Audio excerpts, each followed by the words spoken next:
Olá, meu irmão, minha irmã.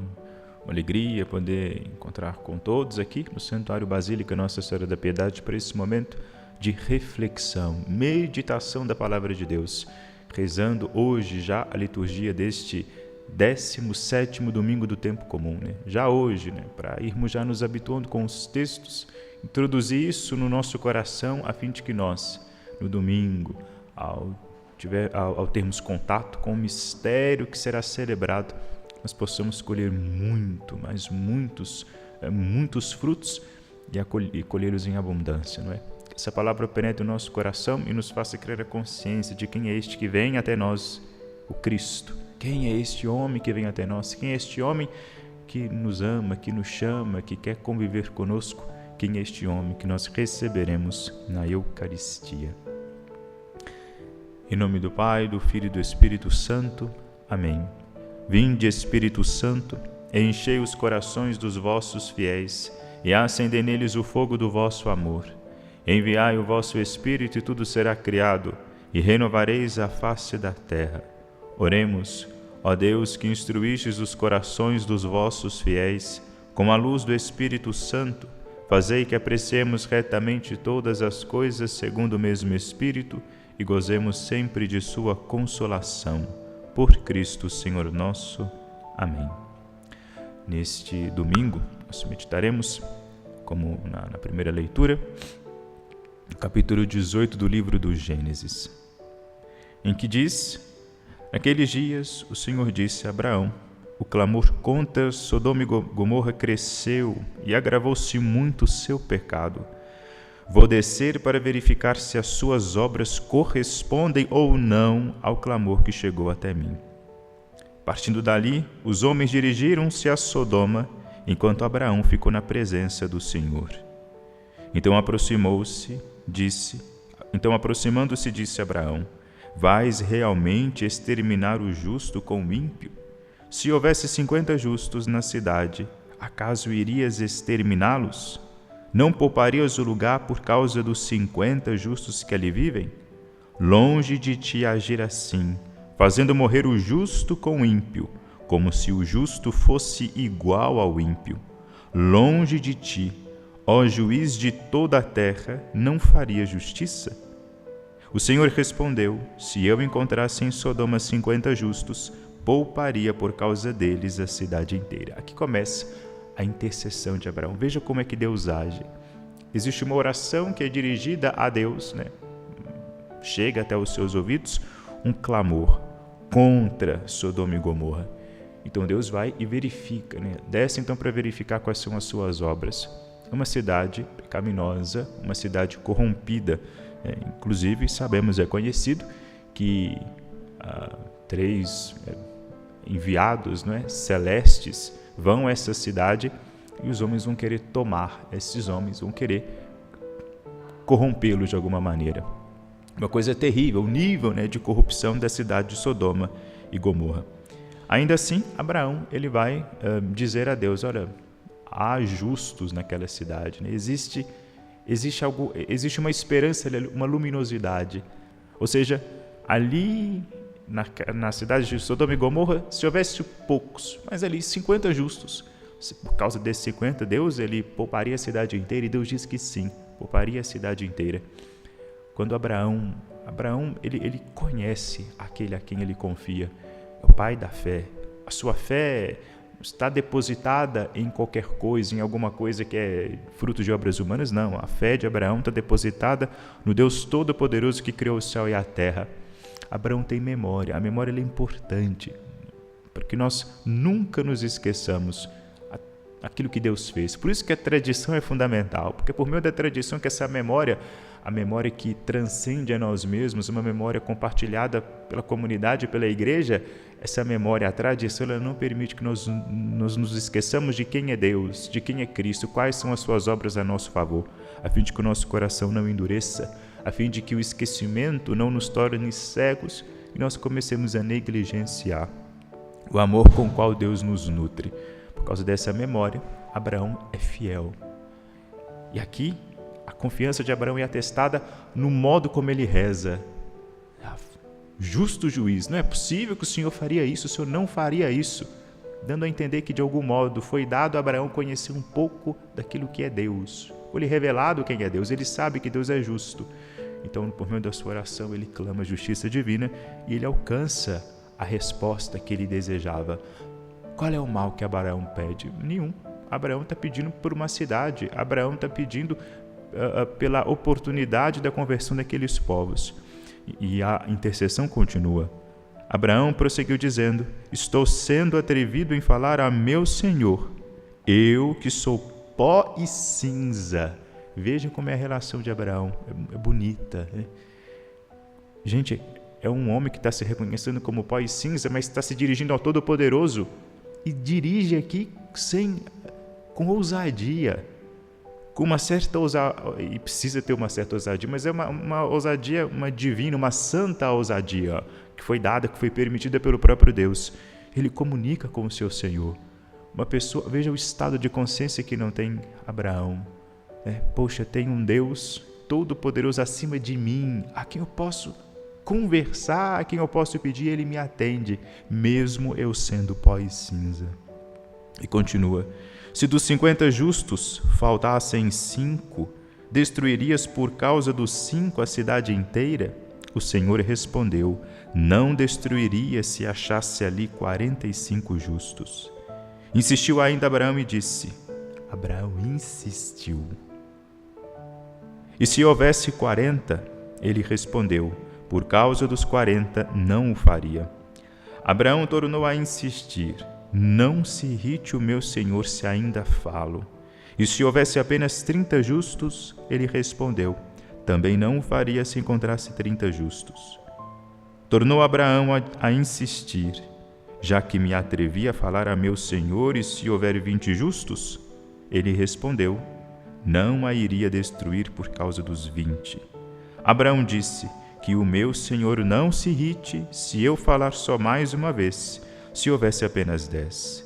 Ele respondeu: por causa dos 10 não a destruiria. No fundo, olha o que está acontecendo. Deus, ele olha para ele está poupando a cidade porque existe ali um homem, uma luz acesa, que é Abraão. É a intercessão de Abraão. Abraão, por meio da sua confissão, reconhecendo-se pó e cinza diante da dignidade de Deus, né? Por meio da verdade. Qual que é a verdade? A verdade é isso: Abraão não é nada e Deus é tudo. E ele recorre àquele que é tudo. Abraão não pode nada e Deus pode tudo. Crendo nisso, sabendo disso, Abraão vai recorrer então a Deus. Isso vai fazer com que com que Sodoma e Gomorra seja mantida. Então, como resposta na primeira leitura, como nós bem sabemos, o Salmo canta: naquele dia em que gritei, vós me escutastes, ó Senhor. Uma espécie de resposta, não é? Como se o próprio Abraão tivesse dizendo, né? Claro, não é Abraão que escreveu os Salmos, mas nesse sentimento ainda, né? Já que lemos o livro do Gênesis, lemos sobre Abraão, é como se fosse isso, como se Abraão dissesse: naquele dia em que gritei, vós me escutastes, ó Senhor, como dizendo, cantando e louvando por aquilo que aconteceu naquele dia. Vejam a memória. A oração nossa, ela é envolvida muito disso. O Salmo é uma oração, né? O protótipo, a perfeição da oração encontra-se nos Salmos. É onde um espírito humilde, devoto, fervoroso vai invocar o nome do Senhor sobre si. Ao mesmo tempo que confessa aquilo que é, vai também confessar as maravilhas que o Senhor Deus fez a seu favor, as grandezas e a bondade que Ele tem para com o ser humano. E continua o Salmo, né?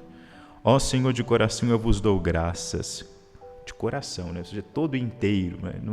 Não é uma graça, um louvor, uma ação de graças que é elevada, feita só pela boca. A gente tem que deixar com que o nosso louvor, a alegria, aquilo que nós admiramos, seja introjetado dentro de nós. Porque ouvistes as palavras dos meus lábios. Perante os vossos anjos vou cantar-vos, e ante o vosso povo vou prostrar-me. Ou seja, todo inteiro, meu coração, eu por inteiro louvo a Deus, e sem vergonha alguma, eu vou manifestar, vou dar testemunho daquilo que Deus é, daquilo que Ele fez diante do povo. Não somente com palavras, não está dizendo que vai só pregar. E está dizendo, perante os vossos anjos vou cantar-vos, e ante o vosso templo vou prostrar-me. vou ajoelhar. É uma atitude corporal, não é fala, né? Não é pregação pura e simplesmente, é ato, é atitude, é vida. Eu agradeço o vosso amor, vossa verdade, porque fizeste muito mais que prometestes. Olha a generosidade que está no coração do salmista, né? Quanto Deus nos concede, né? Quantas maravilhas Ele faz por nós, como as suas benesses são incomensuráveis e nós merecemos o que nada, né? Deus, Ele poderia só nos ter dado a vida, só nos poderia tirar das garras de Satanás, mas Ele fez muito mais do que isso. Não nos esqueçamos que Deus, Ele nos tira dessa condição pecadora a nos elevar a uma condição até divina, porque não vai nos introduzir no Cristo, e em Cristo viveremos, seremos um com Ele, né? Viveremos lá no Santo dos Santos, no santuário, não mais no jardim do Éden. E prossegue o salmista: naquele dia em que gritei, vós me escutastes, e aumentastes o vigor da minha alma. Altíssimo é o Senhor, mas olha aos pobres.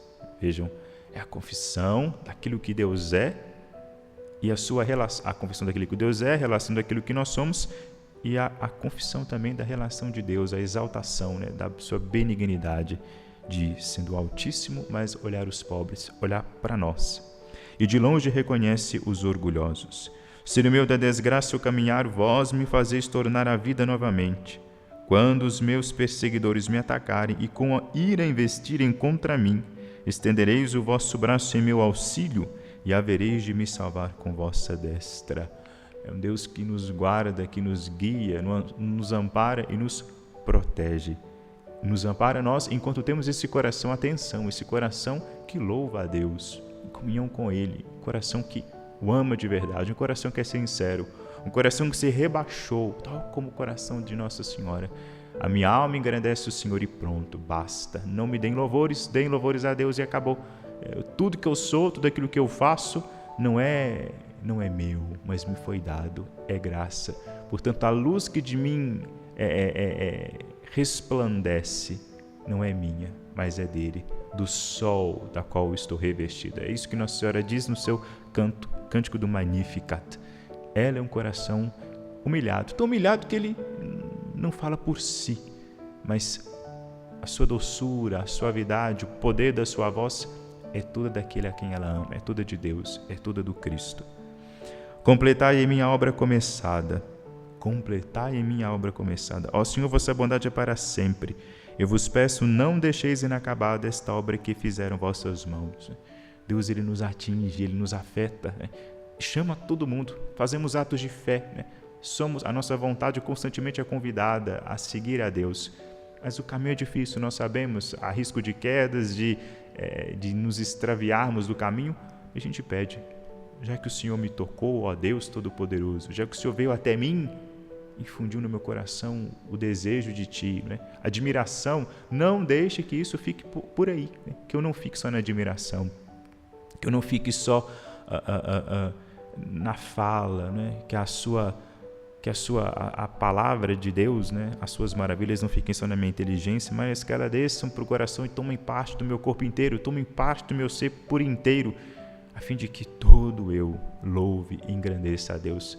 A obra completa é essa, quando nós, seres humanos, estamos todos imersos nesse grande mistério que é Deus nosso Senhor. A segunda leitura, nós ouviremos neste domingo a leitura da carta de São Paulo aos Colossenses, em que Paulo diz: Irmãos, com Cristo fostes sepultados no batismo, com Ele também fostes ressuscitados por meio da fé no poder de Deus, que ressuscitou Cristo dentre os mortos. Sabemos todos disso, que o batismo, ele nos mata para o mundo, nos sepulta com Cristo para essas coisas, mas ao mesmo tempo que nos faz morrer para essas coisas terrenas, nos faz nascer para essas coisas eternas, né? O batismo, ele é a introdução em Cristo, na pessoa de Cristo, o Cristo que por nós viveu, morreu e ressuscitou. É como se ali a gente tivesse agora nós temos agora uma missão de imitá-lo nessas partes todas de sua vida, na sua vivida, não é? Na sua obediência ao Pai, etc., mas na sua paixão, morte e na sua ressurreição. Ora, vós estáveis mortos por causa de vossos pecados, e vossos corações não tinham recebido a circuncisão, até que Deus vos trouxe para a vida junto com Cristo, e a todos nós perdoou os pecados. Fomos batizados, por meio do batismo, nós somos introduzidos nesse mistério. Por meio do batismo, nós somos sepultados para o pecado. Morto, agora sepultados. Somos enterrados em Cristo, para que ali possamos nascer. O pecado ele nos mata. O pecado grave, sobretudo, ele não é chamado de somente pecado grave, também é chamado de pecado mortal, porque ele mata a alma. Uma pessoa que está em estado de pecado grave, pecado mortal, ela não está doente, ela está morta, morreu. É uma condição que muitas pessoas passam por isso. E não tomam consciência dessa tragédia, dessa realidade drástica, triste e terrível. E por não se darem conta do mal em que vive, do mal que fazem a si mesmo, buscam viver como se isso não se importasse, isso não tivesse nenhum significado, descuidando dos efeitos que isso terá na outra vida. Então a gente precisa escutar Paulo, e alegrar com Paulo, porque essa notícia que Paulo traz não é uma notícia triste, ele traz com alegria, ele está anunciando aquilo que é uma realidade.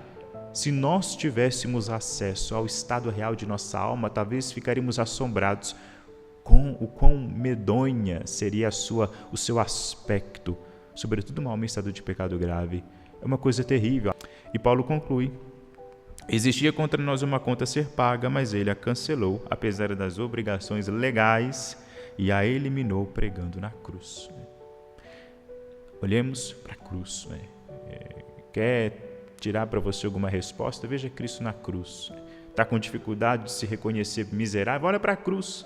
Aí você vai ver o tanto que nós somos inferiores, porque somos, infelizmente. O tanto que somos pó, o tanto que somos terra. E olhemos para a cruz e veja o que nós, terra, barro, pó, o que nós merecemos, o que por nós foi feito. Para que a gente veja que realmente nós somos muito mesquinhos. Deus vem ao mundo, passa por isso tudo, morre, pregado numa cruz, e nós ainda somos capazes de negá-lo. Nós somos capazes ainda de virar as costas para Ele. Nós somos capazes ainda de ser frio mesmo, frio, com todo esse amor, toda essa demonstração de amor e ternura do qual todos nós fomos vítimas. E coroando isto, vem o Evangelho, tirado de São Lucas, e que Nosso Senhor já começa, o evangelista falando de Nosso Senhor já nos diz assim: Jesus estava rezando num certo lugar. Quando terminou, um de seus discípulos pediu-lhe: Senhor, ensina-nos a rezar, como também João ensinou a seus discípulos. Primeira coisa, Jesus é Deus, tá? E aqui ele está rezando. Tenhamos isso em mente. Deus, feito homem, rezava. Jesus respondeu: quando rezardes, dizei. Agora Nosso Senhor nos ensina a rezar: Pai, santificado seja o teu nome. Isso aqui já é uma coisa fora da curva. Isso aqui é grandioso. Pai. Vocês podem imaginar a ousadia disso? Para nós é comum, porque a gente aprende a rezar essa oração desde que somos pequenos, criança. Mas para o povo judeu, não. Nenhum judeu ousaria chamar a Deus de Pai. Não. Deus era visto como Pai, mas o Pai da nação como um todo, mas não de um judeu de modo singular. Mas Jesus vem e nos ensina isso. Quando rezar, dizei Pai. A gente reza isso: Pai nosso que estás nos céus. Dizei Pai. Chamamos a Deus de Pai. Recebemos esse direito. Em Cristo, tornamo-nos verdadeiramente filhos de Deus. E a gente pode, com toda a autoridade, sem achar que é de modo figurado, porque não é figurado, não é fingimento, não é como se fosse, é de fato. Pai. Santificado seja o teu nome. Evidentemente, não é que nós estamos pedindo para que o nome de Deus seja santificado. O nome de Deus seja santificado, evidentemente. Mas aquilo que nós falamos na oração muitas vezes serve mais para nós do que para Deus. Por isso que é importante nomear, dizer aquilo que dizemos, de modo claro e compreensível. Faz bem para nós. Santificado seja o teu nome em mim. Que o nome de Deus seja santificado em mim, que eu santifique esse nome. Que o nome de Deus seja engrandecido pelas minhas obras, pela minha devoção, pela minha fé, pela minha piedade, pela minha prática religiosa. Venha o teu reino, dá-nos a cada dia o pão que precisamos e perdoa-nos os nossos pecados, pois nós também perdoamos a todos os nossos devedores. Imaginem só, né? Se nós ficássemos sem repetir essas palavras. Venha a nós o vosso reino, né? E usar aquela desculpa, não, Deus já sabe de tudo, Deus provê aquilo que você sabe que eu preciso. Como é que a gente poderia reforçar em nós a consciência de que há um reino, o reino de Deus, que esse reino precisa ser estabelecido, que ele precisa vir até mim? Como é que eu criaria a consciência de que se Deus não me concede, se Deus não me possibilita o pão de cada dia, o que será de mim, né? Se eu não crio a consciência de que a minha subsistência depende de Deus, se eu não falo, como é que eu vou me recordar dessas coisas, né? Como é que eu vou criar consciência sendo que eu não falo, sendo que eu não me dou ocasiões de recordar isso? Pois também a necessidade, inclusive, né, de que perdoar os nossos devedores, né? Sendo que nós também fomos perdoados de uma dívida enorme. Como diz São Paulo aqui na primeira leitura, tínhamos uma dívida, uma conta a ser paga, ela foi anulada por Cristo. Se eu não repito isso, se eu não digo a Deus, peço, né, que Ele me perdoe assim como eu perdoei ou como eu devo perdoar, eu não crio a consciência disso, isso não entra no meu coração e acaba. Qual é o efeito que isso vai servir? Surtir em mim? Nenhum. E não nos deixes cair em tentação. E Jesus acrescentou, se um de vós tiver um amigo e for procurá-lo à meia-noite e lhe disser, amigo, empresta-me 3 pães, porque um amigo meu chegou de viagem e nada tenho para lhe oferecer. E se o outro responder lá de dentro, não me incomodes, já tranquei a porta, e meus filhos e eu já estamos deitados, não me posso levantar para te dar os pães. Eu vos declaro, mesmo que o outro não se levante para dá-los porque é seu amigo, vai levantar-se ao menos por causa da impertinência dele e lhe dará quanto for necessário.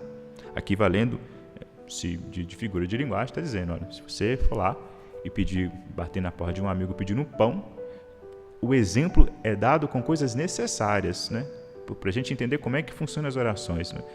Minhas orações não são atendidas porque não sabe pedir, pede coisas inúteis, coisas bobas, né? Quer que Deus afague, né, os seus caprichos. Não é assim que funciona. O exemplo está bem claro. Chegou um amigo de viagem, não tem nada para dar de comer, esse amigo está pedindo pão. É justo, é necessário, não é capricho. Então ele vai pedir o amigo e o amigo, se não vai dar por causa da amizade, ao menos pela insistência. E Nosso Senhor conclui, portanto, eu vos digo, pedi e recebereis, procurai e encontrareis, batei e vos será aberto. Porque quem pede recebe, quem procura encontra, e para quem bate se abrirá. Será que algum de vós que é pai, se o filho pedir um peixe, lhe dará uma cobra? Ou ainda, se pedir um ovo, lhe dará um escorpião? Ora, se vós que sois maus, sabeis dar coisas boas aos vossos filhos, quanto mais o Pai do céu dará o Espírito Santo aos que o pedirem. Veja, está dizendo que, fazendo essa comparação do amigo, o amigo vai dar por causa da insistência, depois dizer, olha, se você pedir, você vai ganhar, mas pede com insistência, insiste. Aquela viúva lá não foi humilde a ponto de se rebaixar, humilhou-se diante do juiz, que podia mais do que ela, e por causa da insistência ele acabou fazendo justiça. O juiz que era mau fez justiça, fez uma coisa boa para a mulher por causa da insistência. E Deus, que não é um juiz mau, que não é um amigo preguiçoso, é o nosso Pai. Ele vai nos dar um escorpião, né? Se nós pedimos para ele um pão, não, evidentemente que não. Pão, ovo, são coisas boas, coisas necessárias, não é um capricho. E no final ele vai dizer o que Deus concede a nós com largueza: o Espírito Santo. Isso Deus não nega nunca. Quer saber qual é a oração infalível? Peça o Espírito Santo, peça a fé. Se você pedir Deus a fé, gente, com a fé nós passamos por tudo. Por meio da fé nós alcançamos tudo. Por meio da fé nós atravessamos barreiras intransponíveis. Por meio da fé nós alcançamos coisas que nós, pela nossa capacidade, não conseguiríamos alcançar. Peça a fé e ponto. É oração infalível. Peça a fé com insistência e a fé lhe será dada. A fim de que, tendo fé, você veja essas realidades futuras, a possua, tenha fortaleza, não é? Atraia sobre você também outras graças sobrenaturais. Inclusive, essa senhora uma vez, lamentando-se, né? numa de suas aparições, lamentava que o povo vivia pedindo bens materiais, não é? Bens materiais, curas materiais, etc. Ela lamentava, né? Eles me pedem essas coisas materiais, sendo que eu tenho uma mão cheia, repleta de graças sobrenaturais, mas ninguém mais pede, né? Ninguém quer saber delas. Então nos valamos disso, né? Recorramos também a Deus pedindo essas graças sobrenaturais, sabendo que elas nos serão dadas, porque elas nos são boas, justas e necessárias. E tendo elas, quem tem fé sabe que não precisa de muita coisa. Quem tem fé se contenta com facilidade com aquilo que tem, ou até mesmo busca com mais firmeza, com mais tranquilidade, aquilo que ainda não tem, mas se vê precisado, né? Necessitado de ter, né? Peça fé, a fim de que por meio da fé nós façamos com que as montanhas se movam, como o nosso Senhor nos disse, a fim de que nos tornemos homens e mulheres mais próximos, mais fiéis, mais configurados ao coração do nosso Deus. O Senhor esteja convosco, Ele está no meio de nós. Abençoe-vos o Deus Todo-Poderoso, Pai, Filho e Espírito Santo. Amém.